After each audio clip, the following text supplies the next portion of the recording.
Ladies and gentlemen, welcome to a new episode of Flesh Wound Farce, where we review and discuss our favorite comedies. This is the world's first and only combination trivia host and professional wrestling announcer of Chilean descent that currently resides in Southern California, Ozzy V. And with me, as always, is first in the Bay Area, Northern Bay Area of California, Greg. How are you, Greg?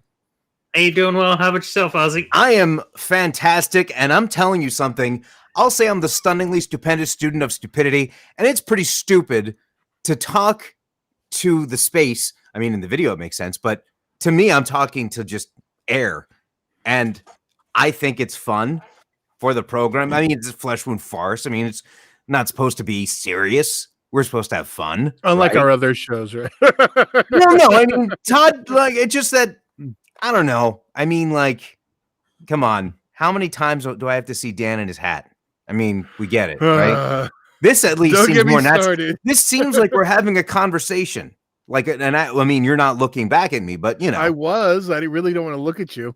Oh, right. I can't see. See, here's the tricky part: is that I, to the video, seem like I'm looking at you, but I can't tell if you're looking at me. I can't tell what. Well, I'm looking straight at you.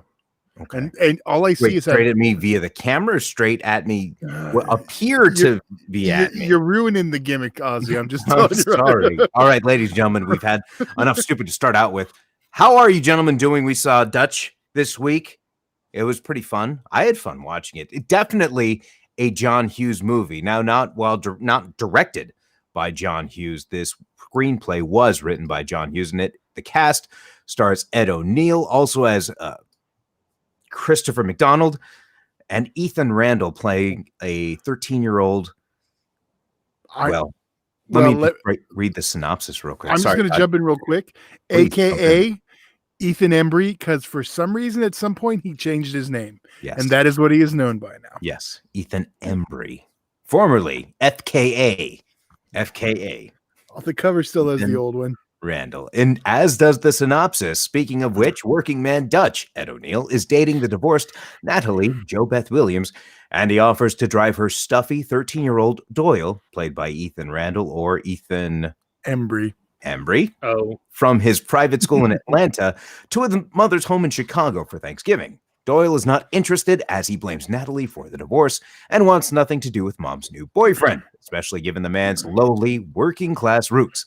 This pairing makes for a journey filled with bickering, mishaps, and eventually bonding. As I mentioned, definitely a John Hughes film. Feels like, but I think so this came out in 1991. And I think if it came out like 87, it probably would have been more well-known, because I don't think this is a well-known comedy. No, and it's actually been out of print for quite a few years on DVD and Blu-ray, so you have better luck finding the DVD. I think this has another thing going against it, and that is the fact that 4 years before there was a very similar movie that we will be talking about next week. Oh. Did the light bulb just go off? It did. You know, if there's any way you could just, I mean, in fact, I would think it'd be better if you did it like the Beavis and Butthead one, or it was like flickering, and then a fly would come in, or like maybe it's the fly trap one. But yeah, definitely. Well, I mean, if you haven't figured that out yet, we'll get to that at the end of the movie or show here. So I forgot where I was going. Oh, sorry. You were going to talk about the movie. Well, I was going to talk about the movie, and as I was saying, if it came out 4 years earlier, it's funny I used that specific because it's be a good movie in '87. So now that it was no, well, you know what I mean. But I will say that Ed O'Neill in the role did at least make me laugh, and it definitely had heart to it. I think this is something, I guess, that would be more, maybe I should say more for kids, because you had a child that one could relate to, I guess.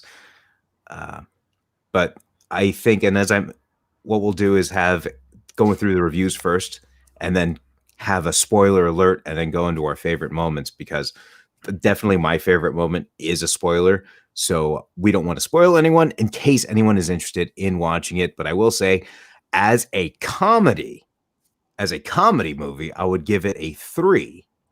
But as a John Hughes movie, I'd give it a 3.5, if that makes any sense. Oh yeah, no, big time. I agree with you when it comes to the comedy movie bit of it. Yeah, it's probably more like a 3. Like it had its great funny moments, but it wasn't the entire movie laugh out loud. It was more about the story. But as a story, and maybe it's because I forgot so much of it, so it was basically like watching it again for the first time. With everything going on, it made me. I enjoyed it a lot. I'd go so far as to give it a 4, just as a movie. But for a comedy, a 3. Yeah, but definitely, yeah, I see what you mean. Todd? I definitely have nostalgia for this one. So I did see it theatrically way back in 1991. Yeah, 1991. One thing I did notice rewatching it, and this isn't a spoiler, the character is a lot more Jay Pritchard than it is Al Bundy. And it kind of feels like, that's where he kind of went with that character. And I think that actually may have a reason to do with why this wasn't super successful, because of Ed O'Neill, and so many parents were all like up in arms over Married with Children that I think a lot of them didn't want to take their kids to a movie with them. I think that hurt the box office.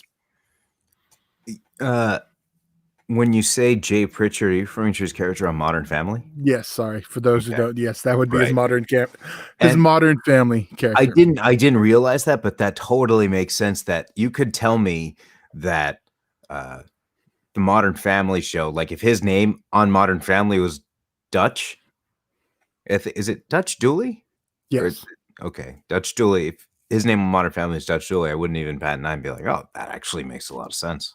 Yeah, that's fair. Although the facial expressions, were definitely Al Bundy. Yeah. But that's his moneymaker. I realize is that he has such a way of conveying an emotion through his face. And we'll get into it partially in one of my favorite scenes, but it just it feels like such a organic, like when you're talking to somebody face to face, and they get a facial expression, and you feel exactly what they're feeling. He's telling you exactly how he feels with his face. He has a great way of doing that. But sorry, Todd, I didn't mean to take that away from you. You didn't get into it. Honestly, I'm probably would go with a 4 too, actually, for if I'm just doing like John Hughes, and I'd probably do 3.5 on comedy.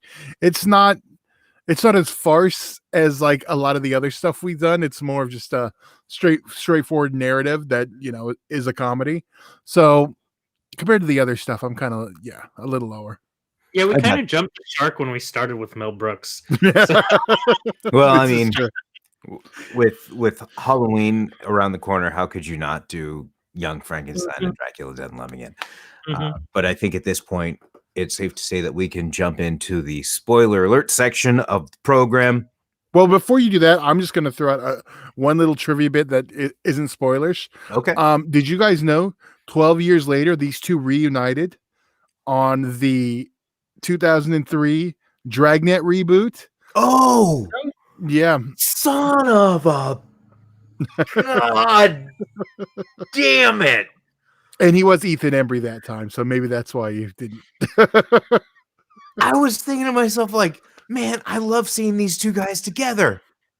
It feels like I've seen it before. Like, they're so good to, like, damn it. That makes total sense. And because he changed his name to Ethan Embry, I never made the connection. Yeah. But I never really realized liked that show, by the way. I did too, actually. So go ahead. All right, now go ahead and kick into your spoilers. I just wanted to throw that info out there. I'm not so this is going to be the warning, spoiler alert. Now, I'll start with one of my favorite. I gotta say two. Because both these moments made me laugh to tears, right? And I think what's great about this whole movie is the setup for everything. Because it took, like, the first part of the movie was good at setting up who the characters were and how, how they react towards one another. You really feel for Dutch's character because he's really trying to get on this kid's good side, and the kid's just not having it. So much setup, so it sets up for what's ahead, specifically for when they're in the shelter eating the dinner, and you see he takes the tray out and then he's putting everything, and he splits the bread and he pours the can of apple juice into the glass, like just so, and everybody's staring at him. And then the moment when it's just camera shot after shot after shot after shot of everybody just frozen, I lost it right there. Because this whole time you've seen this kid built up as this preppy, he's just snotty. You want it. Just get this kid. I wrote this down. I think this is why I came up with the phrase. This is like Jared Kushner. Sorry to get whatever, but I say this seems like a guy who's never been punched in the face.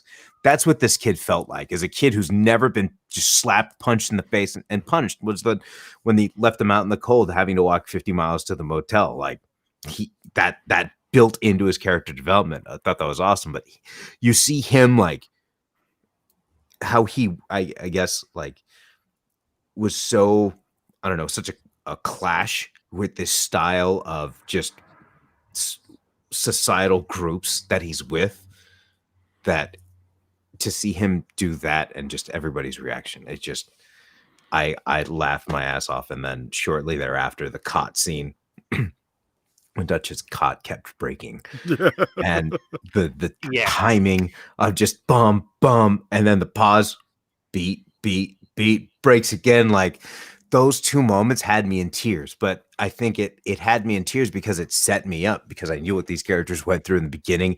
And then to this like point right here, like, of course, like his bread breaks, but yeah, who would like to go on next? I'll jump in real quick because I really want to touch upon that, guy who hasn't been punched in the face moment. Like, as someone who went through that, like, I was a pretty, I grew up in not the best areas, but like for the most part, my life was really good, and sometimes mouthed off a bit, And one time a dude punched me in the face for it. And let me tell you, like, my dad took me over. We met up with the family. They were like, hey, we heard your son punched him in the face. And they were like, well, we heard your son said this. And my dad looks at me, he goes, did you say that? I go, yeah. He goes, well, you deserve to be punched in the face. So, like seeing a movie like this reminded me of like, and I'm pretty liberal guy, but like sometimes you just need that, like that ethic, just to be like, look at reality. And that's why I love this movie. Like, it really was a wonderful, beautifully done movie. But that being said, favorite joke of this, like you said, Ozzy, it's all about the setup. It is all about the setup. And there was a joke that was being set up through about 3/4 of the movie, and it involved a gun. And yes. Now, when beautiful. At the very last moment, like, they could have kept it. John Hughes movie, they could have kept it. He pulls out the gun and looks at him and laughs, and they all are like, ha, like, good. Like, that's great, cut. No. Shot, scream, brilliant. So, yeah. Okay. Yeah, that was, but just to touch on that, when you mentioned the gun, the scene, well, I don't know, this might be Todd's one. Todd, go ahead. Well, I'll go with I didn't, because there's so many scenes I like. I mean, I love the fire one. I love the hooker one. Shocker. But I love E.G. Daily in that one too. My line though is nothing burps better than bacon. Your water look tasty.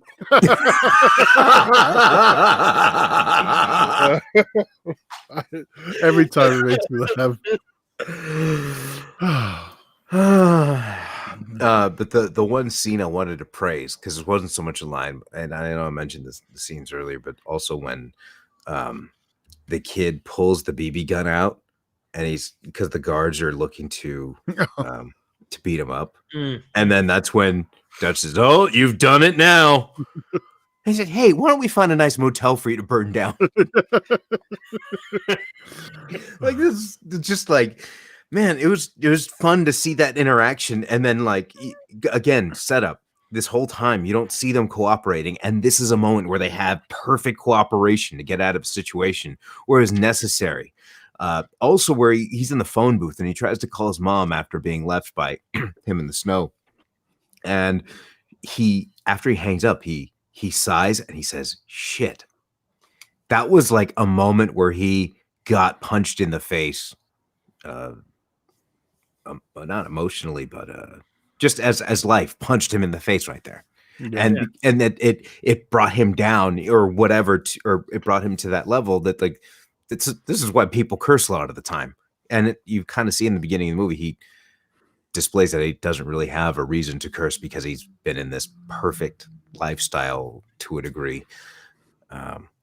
But did you have some other trivia that did have spoiler by chance?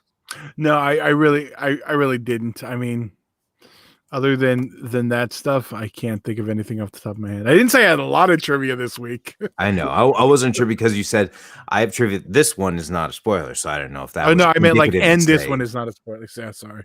Got it. No. Now I feel like I should have had more trivia waiting to go. No, there's no. It's not a need to have more trivia. I mean, we've gone over the film.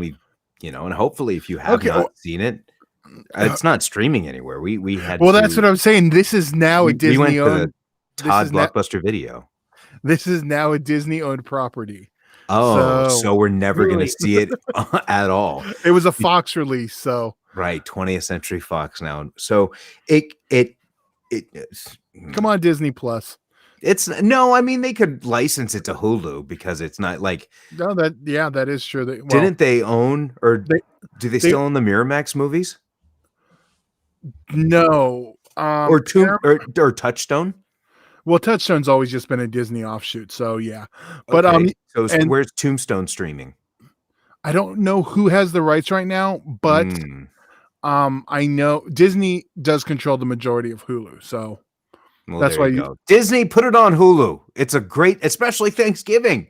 We mentioned Thanksgiving. It's a great holiday movie and very fun. Definitely recommend watching it.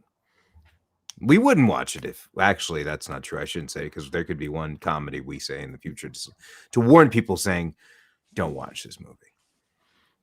Yeah. So definitely recommend it if you come across it on DVD or if you can. Yeah, this thing is definitely going to go on my cycle of holiday treasures. Yeah. It's fun. It's 100% fun. Well, ladies and gentlemen, thank you for watching. If there's nothing else, gentlemen, that you wanted to touch on this fantastic piece of cinema. I've got a PS5 waiting for me. I think I'm... And Ozzy deprived you about a half hour of game time. Wait, like I don't have game time? Come on, man. Okay, wait, can I ask you a serious question? Were you not playing while you were waiting for everything to reboot? Yes and no. Okay. Hold on a second. Yes, I played. Hold on a second. I played until 9 o'clock, and I was like, okay, this thing's going to be done in 5 minutes. Because I told you it's. We said 9:05 because it said 35 minutes at like 8:30 or whatever. So I played until 9 o'clock, and then I set everything up. So yes and no. I stopped when we were close to set up, as I would have had I not needed to update. And then. When there was a delay, I did not. When there was a delay, I did not turn it back on. I was trying to set up the backup plan. The backup plan didn't work. So that's when I said, hey, guys, good news and bad news. Not working for the backup, but 7 minutes left for the restart. And it took longer than 7 minutes. So I apologize, but I did not go back to playing as a Viking. Okay. I don't know what you're talking about. So I don't expect you would, Todd. So there it is. But anybody else having a PS5 out there, I hope you're enjoying it. And once again, we will be back next week for some more fun. We're going to be reviewing planes, trains, and automobiles. also a John Hughes movie. And I got a rant. And Todd's got a rant. I am excited. But until then, that is the Flesh Wound producer Todd. That is Greg Larson. And I'm Ozzy V, and we'll see you next week right here on Flesh Wound Farce.